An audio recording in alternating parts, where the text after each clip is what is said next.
Assalamualaikum warahmatullahi wabarakatuh. Kami dari kelompok 13 akan mempresentasikan sebuah materi mengenai aplikasi antarmuka Zigbee. Saya Puspita Fertiani dan kedua rekan saya Muhammad Hafizur Rahman dan Leviarta Milandira. Saya akan menjelaskan dari slide pertama hingga slide kedua, yaitu pengertian Zigbee. Secara harfiah, Zigbee merupakan panduan dari kata zig yang berarti gerakan zigzag dan bee yang artinya lebah.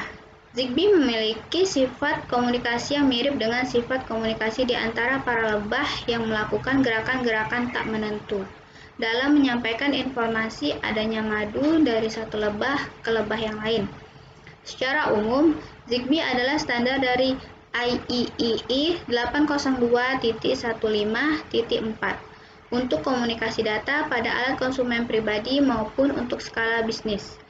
Zigbee didesain dengan konsumsi daya yang rendah dan bekerja untuk jaringan personal tingkat rendah. Perangkat Zigbee biasa digunakan untuk mengendalikan sebuah alat lain maupun sebagai sebuah sensor yang wireless. Karakteristik Zigbee menggunakan 3 buah band frekuensi yang digunakan secara berbeda-beda, mempunyai konsumsi daya yang rendah, mempunyai throughput yang tinggi dan latensi yang rendah untuk duty cycle yang kecil, data yang reliable karena memiliki handshake protokol untuk data transfer, mempunyai beberapa jenis topologi seperti peer-to-peer, mesh, dan lain-lain. Baik, slide selanjutnya akan dijelaskan oleh rekan saya Muhammad Hafizur Rahman. Kepada Muhammad Hafizur Rahman dipersilahkan. Assalamualaikum warahmatullahi wabarakatuh. Saya Muhammad Hafizur Rahman dari Teknik Komputer 2018 dengan NIM 54. Saya akan melanjutkan presentasi yang sudah dimulai oleh Puspita tadi dari kelompok 13. Di sini saya akan menjelaskan tentang arsitektur Zigbee, di mana Zigbee ini memiliki 4 layer.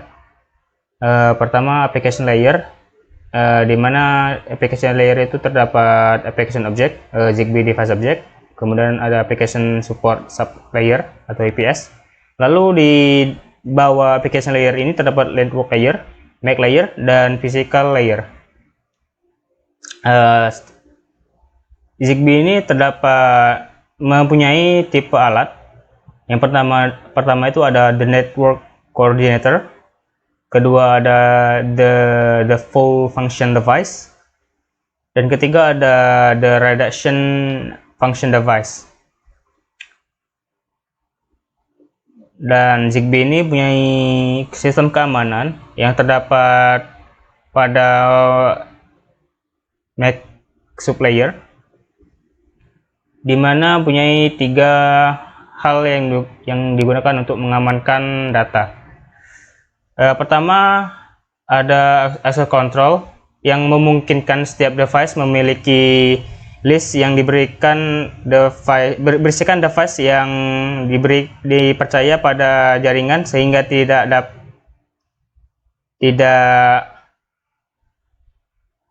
setiap device langsung dapat dihubungkan. Kemudian adanya enkripsi data dengan menggunakan kunci simetrik 128 bit. Lalu adanya frame sebuah data yang tidak mudah dimanipulasi data yang ada tanpa kunci kriptografik.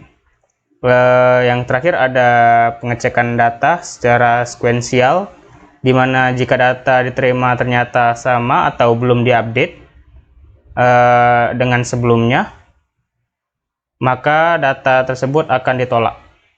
Sekian dari saya. Selanjutnya akan dilanjutkan oleh Leviarta.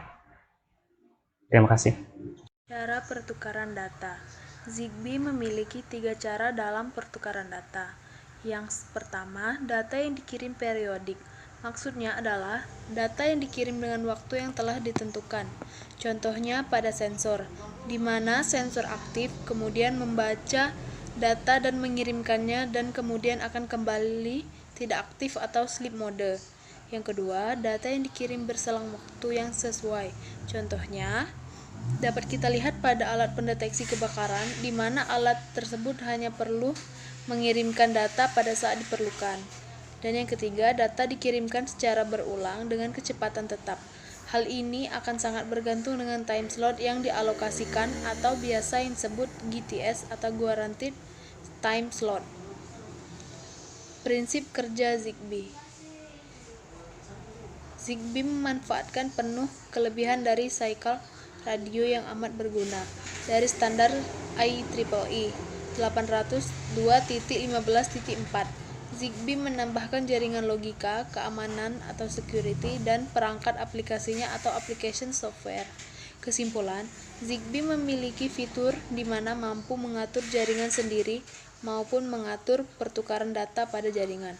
Kelebihan dari ZigBee lainnya adalah membutuhkan daya rendah, sehingga bisa digunakan sebagai alat pengatur secara wireless yang penginstalan hanya perlu dilakukan sekali, karena hanya dengan satu baterai dapat membuat ZigBee bertahan setahun. Dengan fitur yang dimiliki oleh ZigBee sekarang, mungkin saja bahwa ke depannya komunikasi antara device secara wireless akan semakin berkembang. Beberapa peralatan akan semakin minim menggunakan media kabel seperti sensor akan dapat diatur secara wireless. Dengan konsumsi daya yang rendah, maka akan sangat cocok ZigBee digunakan sebagai alat yang hanya perlu diinstal dan dapat dimaintain hingga berbulan-bulan kemudian. Sekian presentasi yang dapat kami sampaikan. Lebih kurangnya mohon dimaafkan. Terima kasih. Wassalamualaikum warahmatullahi wabarakatuh.